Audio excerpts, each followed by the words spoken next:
All right, let's check out this clip of Tucker Carlson. Let's see what this is. Broadly speaking, it's not only like we've won the debate, we've like just crushed the, and it's not just me, there's lots of people involved in this, you more so probably than anyone. But when you see, like, you look at the polls, there was this one poll I saw, and this is just one poll, but there's a lot that back this up, but that it was before October 7th, they'd ask, who do you sympathize with more, the Israelis or the Palestinians? And it was plus 48 for the Israelis. Yeah. It's now plus 1 for the Palestinians. And in the U.S. In the U.S. And to just think, so basically a 50-point shift in a little over 2 years. And Tucker, I mean, I don't know, you were doing this for longer than me. When does that ever happen? When does any issue ever swing by 50 points in 2 years? It would be like if I were to tell you in 2 years this country would be 95% pro-life. You'd be like, it's like, whoa, what happened in those 2 years? Yeah. Well, I mean, the pro-lifers must have really won the argument. You know what I mean? Like, and so now that we've had, for the first time ever, a media environment where, say, Israel is not completely protected. Like, what were the debates about supporting Israel on MSNBC or CNN? No, they don't exist. They never happen. You're not allowed to have those debates there. There's not, maybe like one kind of critical of Israel host will slip in here or there, but if he says too much, he's getting fired pretty quickly. And so we essentially won the debate. It's not close. It's not. But there's not a question so of fast. Yes, in a very short period of time, because there was actually a fair, open media system now, where it was really democratized. So he's saying that they won the debate. Who's what was the scoreboard about winning the debate, bro? What is this guy in debate, bro? What is it with this guy in debate, bro? Also, who the hell is this guy? Isn't he a comedian? We won the debate. What? Who decided? Who's the head of the debate department that decided the debate trophy goes to this side or that side? I must have missed something, right? Clearly, I missed it, right? So he's saying that they won the debate. As far as I know, I don't think there is anybody who can make that kind of call, bro. Way. And so you can't look and go, you're bigger than you've ever been before. Candace Owens is bigger than she's ever been before. I know I'm bigger than I've ever been before. Ben Shapiro is weaker and more of a laughing stock than ever before. It's just very up. But then at the same time, who won the policy game? Mark Levin. The president is tweeting, go watch Mark Levin's show today. And his base, his voters are going, I think I'll check out Tucker Carlson. I think I'll. And so anyway, there's just this very weird thing where, like, we won the argument. We had the national debate. We won. And yet we're at war with Iran on behalf of Israel. And I think what you're getting at is, like, that does just feel totally unsustainable. Like, there's either you got to clamp down on these guys like us, or you got to reverse the policy. And I'm really hoping it's the latter. People don't like to be criticized for their mistakes. And I know this from having a wife and children. Totally fine to be, criticized for something you feel confident is the right thing. But if you screw something up and someone says, say, I told you, you want to shoot the person. It's very hard for people to deal with that. And so if you have a war like this, which is obviously, this is one of the most profound moments of my lifetime. Mm-hmm. This is much more profound than 9/11, I think. Thankfully, not as, very relatively few Americans have died, but you can see that this is the end of something. And the consequences are very, very serious. In the middle of that, to criticize the decision to start the process that led to this, it feels like you're going to be punished for that. Yeah. Do you feel that? Yes, I know exactly what you mean. And I almost, like on some, I don't know, in some way, I feel like the political thing or the wise calculation here would almost be to be like, Mr. President Trump, you did such a phenomenal job with this, and it's such a success that we should just stop right now and declare victory or something like, you know what I mean? But I'm just no good at being a political operative. I'm only good at telling the truth. Like it's all I only have one speed. You know, Ben Shapiro called me out recently and called me a bunch of names, and then he said, I know, I can hear Dave right now saying, debate me, bro. Like, if you believe this, why don't you debate me? And he goes, no, I don't debate with it. But he's kind of right in a way that is my response. Of course. I mean, I only have one speed. It's all I know how to do. Like, come podcast with me. Like, I don't know anything else. So, well, because you're rooted in kind of the old America where, you know, there was a free market, not just in the economy, but like intellectually, free market of ideas. Yeah, we're supposed to have it at least. That the whole country was built on that. Yeah, idea. and so that Ben Shapiro and et cetera, they don't share that view at all. Well, he knows the ideas can't hold up. I mean, he'll debate a 19-year-old gender confused kid because he knows he can win that debate. Yeah. You know, it's not that kid's more serious than me. You know, that's not really the issue. But anyway, I guess. So just that, like, I only have one speed. I only know how to just tell you what I think is really going on here, and I think you're right. I think this is such a disaster because Donald Trump, first of all, it'd be very difficult at this point, even if he wanted to just stop the thing, which I think he does at this point, want to stop the thing. I think it seems to me like he believed this. I think he was, misinformed about getting in there. And he thought it was going to be, I think they got a lot of confidence with what happened in Venezuela. They thought it was going to be an in and out kind of deal. And it's just not the case.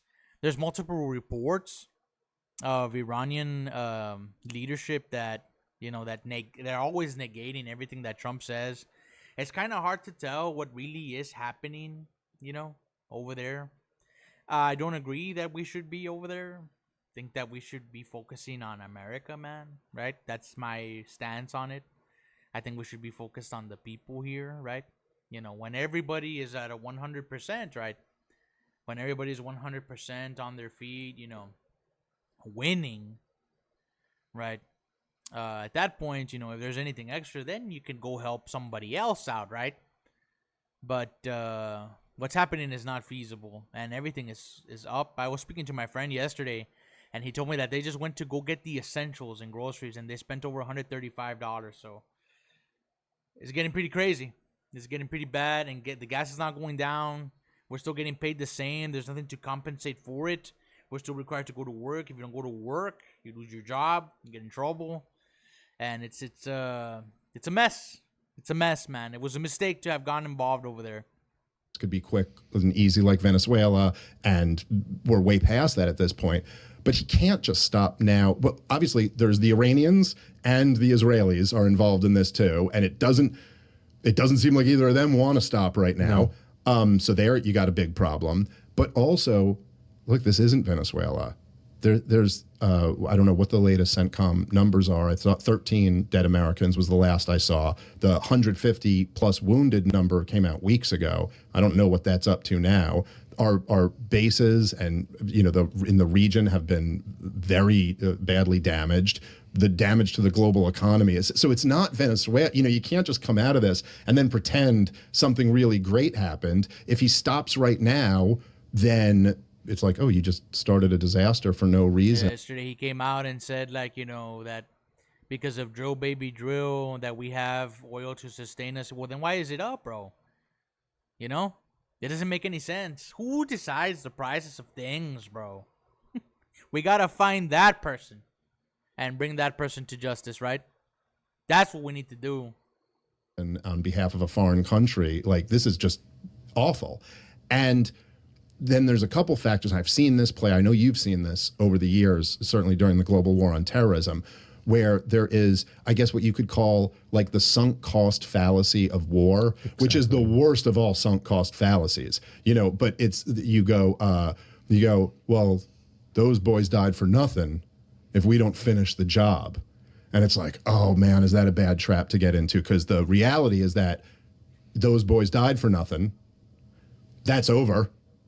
And if you continue this, more boys will die for nothing. That's correct. And so no one, Pierce Morgan had a panel once, or a debate between Scott Horton, who is as you know, you've had him on the show. Piers Morgan doesn't have debates. It's like a crazy fiasco happening over there.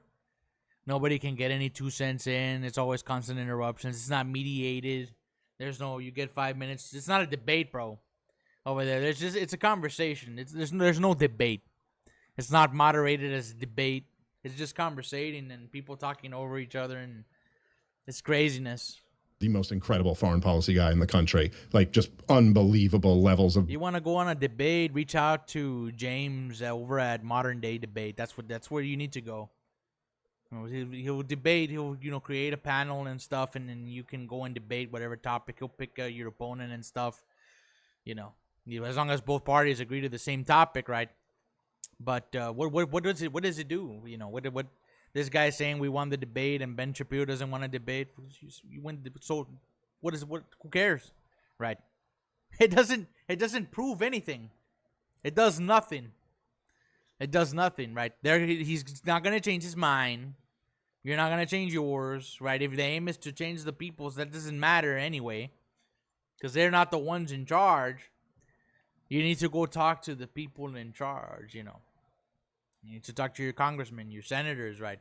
Get people together in your communities, right? Raise the concern. Hey, we're struggling here. We can't make ends meet. Right? But this does nothing.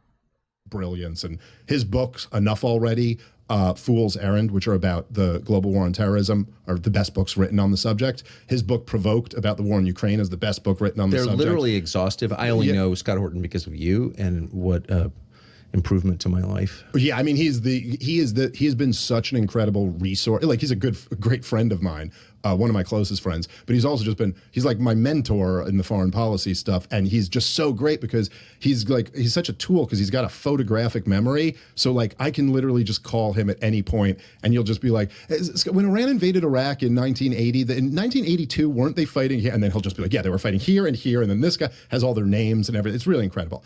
But so he was debating Wesley Clark on Piers Morgan's show. Talk about the new media world that we live in and how crazy it is now that Scott Horton gets to square off with a 4-star general.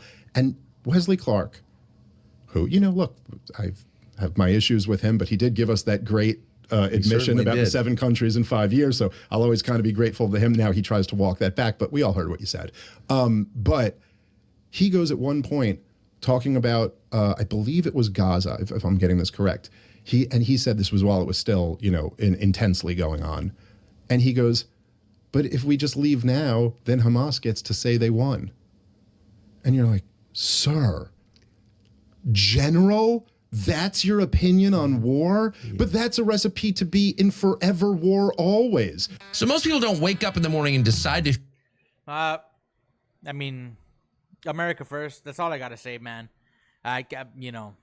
We have to focus on America. We can't be getting involved in dumb stuff. Let's look at the comments here. If Israel wants boots on the ground, let them put their boots on the ground. They should.